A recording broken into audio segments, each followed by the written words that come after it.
उस्ताद बिस्मिल्लाह खान की शहनाई की तरफ से मैं अपना प्रणाम निवेदित करता हूं। मेरा प्रणाम स्वीकार करें।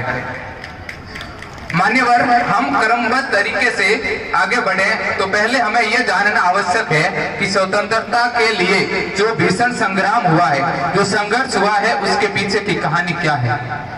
मैं उनको शब्द चढ़ाता हूँ, हिंद जिनकी जान था, नाम हिंदुस्तानी जिनका मजहब हिंदुस्तान था, रक्त से रंगते थे धरती को, अरियों की ललकार पर जय हिंद का नारा सदा लिखा था जेलों की दीवार पर। अरे बदन पे बंधी थी बेड़ियां, दिल मगर आजाद था, और रक्त के अंतिम कतरे में अभी भारत जिंदाबाद था। परंतु विडंबना देखिए इस देश की, आज हमें एनसीईआरटी की पुस्तकों में पढ़ाया जाता है कि 14 अगस्त की मध्य रात्रि को 2 दस्तावेजों पर दस्तखत हुए और आजादी हमारी झोली में आ गई। क्या सिर्फ 2 दस्तावेजों के दस्तखत पर आजादी मिल गई थी? कतरा कतरा खून दिया था, 20 जवानी जुनून दिया था, खड़े अंग्रेज माने नहीं तो गोलियों से भून दिया था। गोरियों के गाल नहीं थे, न आवाज मंजीरों की, खन खनाट गूंजती थी सेल्यूलर में जंजीरों की। राजनीति से मिली नहीं है, नहीं खरीदी पैसों से, सौदा लहू के मोल हुआ था भगत सिंह जैसों से, और उन माओं ने गोली खाई है बेटे लटके फंदों पर। आजादी की डोली उठी है कुर्बानी के कंधों पर। प्यासे वीरों को लहू का उन्माद पिलाने आया हूँ, ए तिरंगे सलाम तुझे है फरियाद दिलाने आया हूँ। तेरे खातिर कितनी कोके पलक झपकते खाली हो गई, झांसी वाली तलवारें भी आजादी को मतवाली हो गई। तेरे खातिर जवार उठा था बंदूकों की नलियों में, उधम सिंह ने उधम मचाया लंदन वाली गलियों में। आजाद भी क्या दीवाना था जिसने तुझसे प्यार किया, बागी तिलक हर अखबार किया। लाला ने जलती बाती आगे कर दी, गोरी लाठी को टक्कर देने अपनी छाती आगे कर दी। और जलिया वाला बाग जिनका इंकलाब सुनाता है, उनकी 2 सांसों के बल तू आज तलक लहराता है।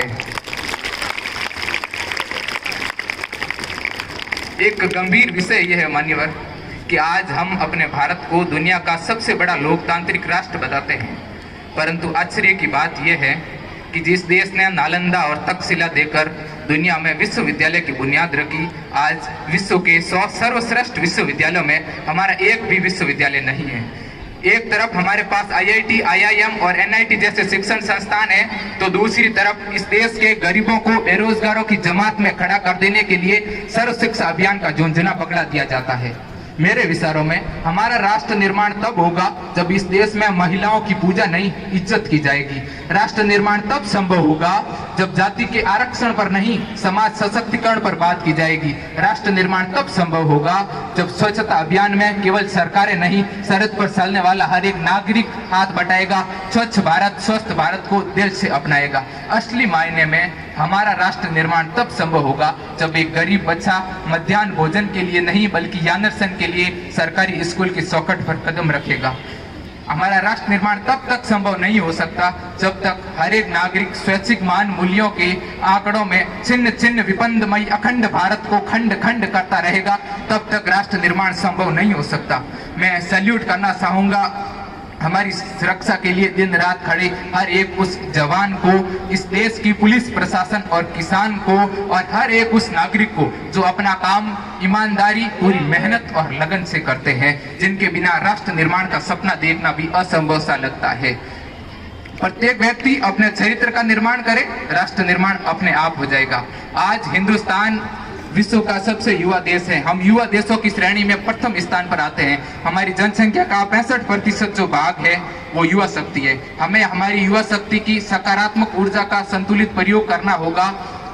अगर हम संतुलित उपयोग करेंगे, कहते हैं कि युवा वायु के समान होता है। वायु जब पूर्वाई के रूप में धीरे धीरे चलती है तो अच्छी लगती है, सबको बर्बाद कर देने वाली आंधी किसी को अच्छी नहीं लगती। अगर हम इस पूर्वाई का उपयोग विज्ञान, तकनीकी, शिक्षा और अनुसंधान के क्षेत्र में करेंगे तो हम विश्व गुरु ही नहीं अपितु विश्व का निर्माण करने वाले विश्वकर्मा के रूप में भी जाने चाहेंगे। हमें अप दीपो भव की अवधारणा को साकार करना होगा और अंधेरे को कोसने की बजाय दीपक जलाने की परंपरा की शुरुआत करनी होगी। इन्हीं शब्दों के साथ मैं अपनी वाणी को विराम देता हूँ। जय हिंद, जय भारत। इस भाषण के बाद